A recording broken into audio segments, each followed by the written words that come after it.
Fabulous. It's Fabulous Friday. What a day. What a day. I am in a little bit of frantic mode. I am packing. Well, I've packed actually. My bags are packed. I'm ready to take a quick dash down to Melbourne, see some family and friends that I haven't seen for too long in the COVID world. I think there's a lot of people like me that are making last minute dashes because we don't want to prepare and plan too much in our lives these days. We don't want to plan things 6 months in advance and get everything ready, and then it all falls apart the day before. So yesterday or the day before, I booked these flights down. I'm heading off just for a couple of days. Always feel a little bit anxious is not the right word, but cautious. I feel for Sarah when I go because there's 4 young kids growing. Hello, Helen Pocock. Good afternoon to you. I missed yesterday.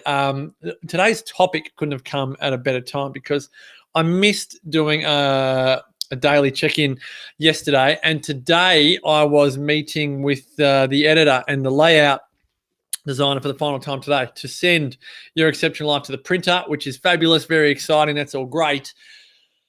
But it meant that my ideal time of 9:15 on a weekday morning has not occurred the last couple of days. And so it raises this question, what do you do with expectations? It's something that I have a closet fascination, obsession with is people's expectations because, when you have mantras that you learn and you one-liners that stick with you and, Instagram's just inundating us with quote cards. I think it's a little bit overwhelming when I used to have this thing, I've got to write down this quote, I've got to remember that quote, I've got to remember that quote. Hey, Karen Lloyd, I need to order your book too. Oh, that's very kind of you, Lloydie. Thank you very much. You will get, I'm going to do free delivery to New Zealand. If it's not too much different to Australia, Lloydie, I'll send that over to you free of charge with the pre-orders as well. So I'm doing free delivery for pre-orders in Australia.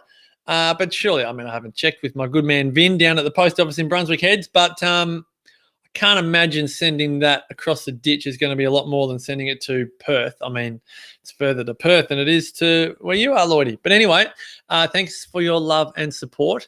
Whilst I've got a bit of whilst I'm talking about that, I'll put that up for you, Lloydie, because that's nice and easy for you to remember, isn't it? There you go. That might make life easy. But let's just talk about expectations because it's something that I think a lot of us naturally, almost in society, you must have high expectations. And there's a large part of it that is truthful. But where that whole premise in life falls over is when those expectations aren't met.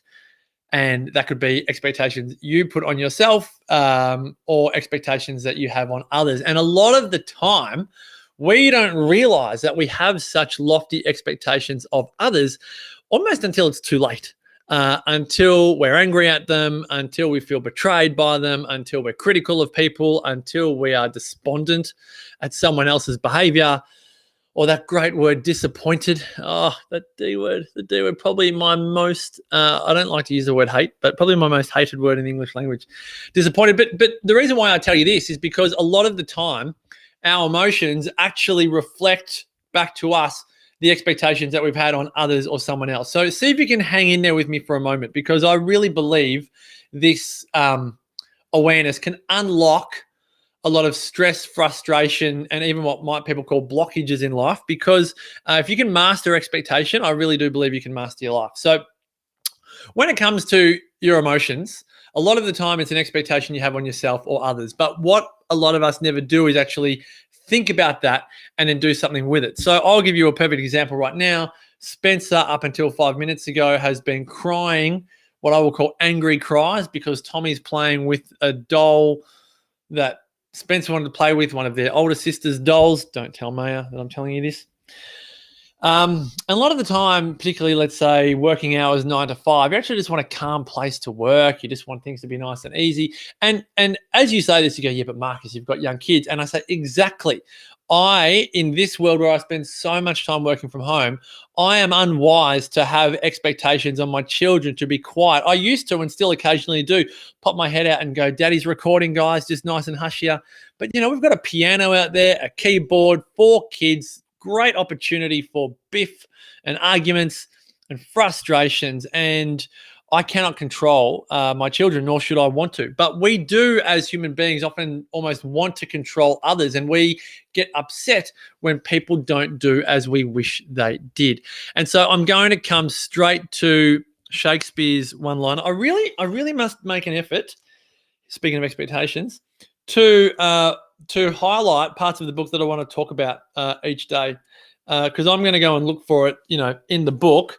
And you know what's going to happen, because I'm like under the pump. I'm not going to be able to find it in time, am I? Let's just see. I'm going to give it 10 more pages. Where All Heartache Begins. Found it. Yes. Okay. Where All Heartache Begins. As Helena in William Shakespeare's All's Well That Ends Well says, oft expectation fails, and most oft there where it most promises. Now, to paraphrase, expectation is the root of all your heartache, and most often the expectation is placed on people you love or outcomes that would bring you great benefit. Unmet expectations you have on yourself or others will cause you the most heartache. And I tell you this because we have so many expectations on so many people. And I want you to become acutely aware of the expectations that you have on yourself and others. And the way to know it is when you get, and this kind of connects to the ABCDs of negativity. When I interviewed DeMartini the other day, it actually goes longer. So A for anger and aggression, B for betrayal and blame. So if you feel betrayed or you easily blame, you know that your expectations haven't been met. C for critical and challenging people, which is me. I'm a C. D for despair, despondent, depressed. When any of these feelings come up, E is for something else. I is for insomnia, insecurity, something else. Anyway, I said to DeMartini the other day, Demar, you're going to have an A to Z of negativity as this evolves. But that's because we are becoming more aware of our emotions. And I want you to get really aware of your emotions, because when you do, a lot of the time it'll track back to an expectation that you have on either yourself or someone else. To be super clear, they're going to be an unrealistic expectation on other people to be more like you. You see this so often with marriages. Why doesn't my husband want to eat what I want to do? Why doesn't my husband want to live where I want to live? Why doesn't my wife understand, that my work is important to me like this? Why doesn't my spouse, partner why doesn't my partner be more like me? That just is so much. Oh, I think they'll change when we get married. Or I thought they would change. I thought my husband or wife or partner would change when we had children. I'm telling you right now, people don't change, folks, not unless they want to change themselves. We definitely don't change because someone else wants us to. I'm a selfish firstborn Leo. I ain't changing for anyone. I'm doing it my way or the highway, and humanity is exactly the same. So we've got to be fully aware of that. An unrealistic expectation on others to be unlike themselves. I cannot be unlike me. If ever I attempt it, and I'm finding this with the book as well, I really struggle with marketing. I'm not going to come out and go, hey, everyone, buy this book. It's the best book ever. You'll love it. Like, I just cringe. Even though I'm joking with it now, I just cringe at it. Like, it's just not my style. Yes, I know it's an awesome book. I know it's my life's work. I think it's incredible, but I don't expect everyone else to agree with it. Some people are going to think this is a load of baloney. Some people think this is woo-woo. Some people think this is terrible. Like, we can't expect people to, but I can't expect me to be unlike myself. Or I can't expect others to be unlike themselves. That's probably more to the point. An unrealistic expectation on machines to work all the time. My computer is now a desktop. The battery died the other day, and for some reason, Apple glued the battery to the machine. So I can't really change the battery. If I have an expectation that after 8 years, this computer should work like it did 8 years ago, I'm going to have heartache. I'm going to have frustration. I'm going to have all types of things. Sorry, I'm just seeing the comments come through, and now realizing that I haven't been looking at them. All righty. Thank you. So what emotions come up for you? Are you an anger and aggression type? Are you a blame and betrayal type? Are you a criticism and challenge type? Are you a despair and despondency type? Do you have an unrealistic expectation on yourself or others to be one-sided, like happy all the time? That was me. I used to believe that I should be happy all the time, not just some of the time, all the time. I would put a positive spin on everything. And now I'm much better at sitting in certain environments. I don't really deal well with stinking thinking and mopey whinging, but that's a story for another day. An unrealistic expectation on God or higher power to live outside universal laws. So, a lot of people want God to answer their prayers all the time. They can't understand it when, they pray and something doesn't majestically happen. So expectation, folks. Where do you sit? Who are you putting your expectations on? You're going to have high expectations on yourself, but you're also going to have high expectations on others. And what I'm going to suggest, the way I deal with high expectations and expectation management, is to work very hard at having zero donuts expectation on other people. And you might go, how in God's name do I do that? And I tell you, it is practice. And it does never mean that you get to perfection. When you go to pour some water and it's empty, you will never, because you are a human being and you will get angry. I tell you right now, I have the most unrealistic expectations on my children at times. And the unrealistic expectation is that I expect them to behave older than they actually are. And I expect Darby to take more responsibility than he does. And I expect Tommy to eat more food than he does. And I expect Maya to calm down when I think she should. I can keep on going. I have unrealistic expectations. We all have them. What I'm inviting you is to become acutely aware of them, because when you do get angry, and I have the great tendency to get on the most ranty high horse with my children, and it's like my little stage. I quite like it. Oh, thanks, Lloydie. It's very kind of you to order the book. That's the way I love to sell books. Just do a little live and Lloydie comes on and it's a little trigger. Oh, yes, the book. And there you go. Great. Mwah. Thank you, Lloydie. That's very kind of you. Thanks for your support.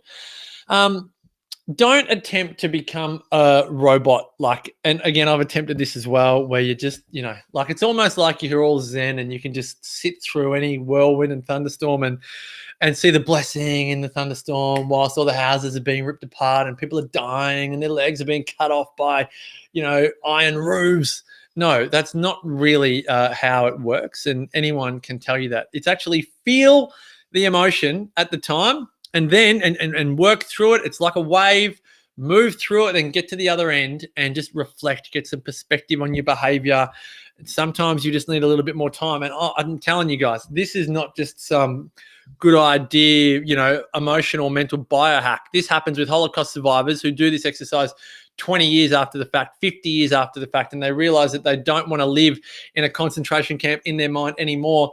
If you still resent an ex-partner, if you still resent a family member, a parent, a sibling, if you still are aggrieved by the behavior of your colleagues or your employers, if you have any anger, betrayal, feelings of criticism or challenge or despair or despondency or anything emotional that triggers you, I'm telling you right now, it's expectation. And that very much links into the work in the book on forgiveness. Again, hardest person to forgive is yourself.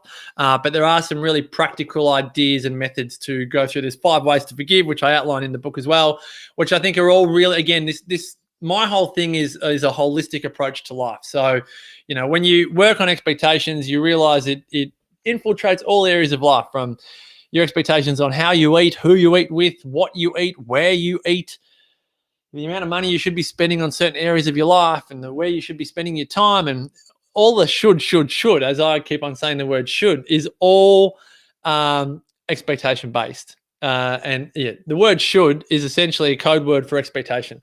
It does not work that way, folks. Delete that word from your vocabulary and you'll be a whole lot better off. All right, I'm getting a bit ranty on a Friday, so I might wrap it up, folks. I've got a plane to catch. I live, for those of you that don't know, I live just north of Byron Bay in a little town called South Golden Beach. And there's 2 airports about 30 or 40 minutes south. I have always, living north of Byron Bay, I've always gone north of Byron Bay to Coolangatta Airport.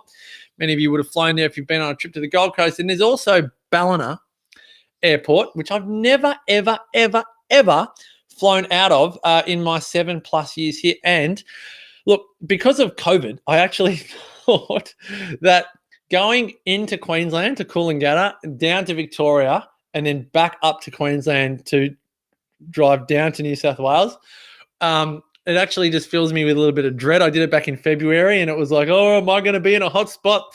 So I'm staying in New South Wales and then flying down to Melbourne for 2 quick nights. So over and out, folks. I'm going to come back in here on Monday morning. That is the plan, at least. I wish you a wonderful week. This is Fabulous Friday. Super Saturday tomorrow, sensational Sunday. Until we meet again on Magnificent Monday, make the rest of your life the best of your life. Cleanse your expectations, reduce them down to zero over time, of course, and watch your exceptional life unfold. Love to you all, folks. Thanks again for your support. Take care. Bye for now.